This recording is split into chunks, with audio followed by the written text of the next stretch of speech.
What are you doing here at the White House or within the Biden administration to ensure that there's not a repeat of, the violence that we saw on January 6th?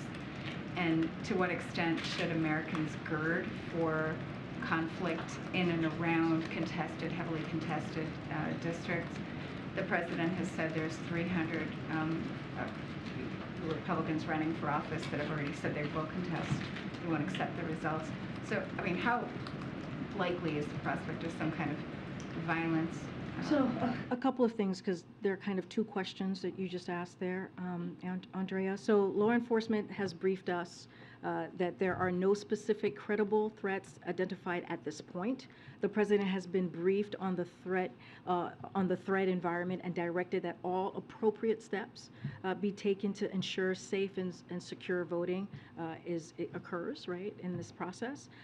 But I want to be clear: Americans should feel safe going to the polls. Important for Americans to do so.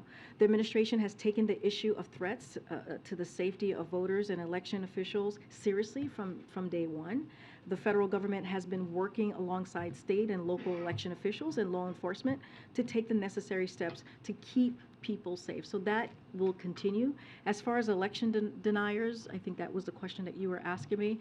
There are election officials in every state with responsibility to ensure the candidate who won the most votes is ultimately sworn into office. So as the president has said, you heard him say this last week in his speech and many times before, you can't love your country only when you win.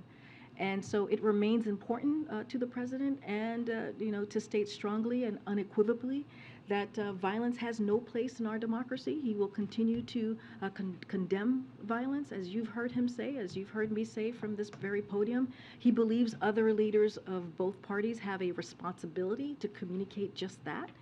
And all Americans must unite to stand up for American democracy and our values and our ideals.